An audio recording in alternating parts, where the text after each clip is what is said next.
So I have a confession to make. I'm about to say something out of my mouth that I am working on. So I'm talking to myself as I talk to you today because I want to talk about productivity.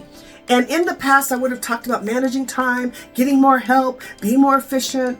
But here's the thing I'm going for this year, and I want to invite you to join me on the process. That rest, we know, is a superpower. But I am committed to the fact that when my brain is rested, when my body is well rested, guess what? I move faster, I'm more sharp, I can focus more easily. And so I want to submit to us today that one of our things that we are moving into isn't working harder at this next level. It's getting more rest. And when we get more rest, and I don't just mean sleep, that's part of it, but I mean downtime, spaciousness, just to give yourself time to think. So one of the things I've been doing is just letting my brain unwind more. And one of the ways I've been loving doing it is listening to podcast stories. Not business stuff that my brain's engaged in business, but it gets to relax, and all of a sudden I get these ideas, or God brings something into my remembrance that I knew I was supposed to be doing a couple of years ago, that it's like, oh, the season is now, time to do it. And it all comes out of rest. And so I am moving out of, if I could just tell the truth, staying up way too late, trying to use that quiet time after the house is quiet for my rest. But then I stay up too late and I don't get sleep. And so there's first rest, and then there is more sleep. And I am convinced that us go-getters, us ambitious ones, us creatives, we've got to rest our brain with a creative hobby. So I've been taking up acrylic painting.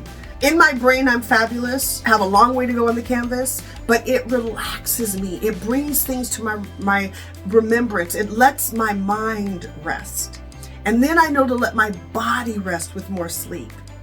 And so I'm working on these things, and I want to invite you to know your awake rest, your waking rest, and then know how much more sleep you need.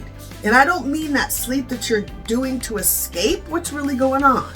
I'm talking about being intentional, about having a stop time with your business and carving out some time blocks in your evening so you can get the spaciousness you need to rest your mind, rest your body, and then, of course, get some sleep. So what is your evening ritual, if you will, going to be? What does that look like? And one of the things I've been doing, and I encourage you to do, as I'm retraining this muscle from staying up way too late to try to get this time, but then it bleeds over into the sleep time, right? So I wake up not rested. And so one of the things I'm doing is I have 2 alarms set on my phone. The first is for my stop time.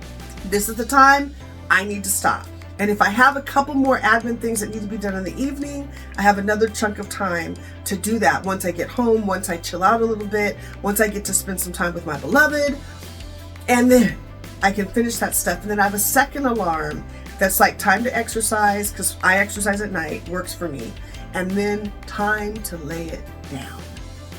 And I am sacrificing TV time because I can get lost in the episodes.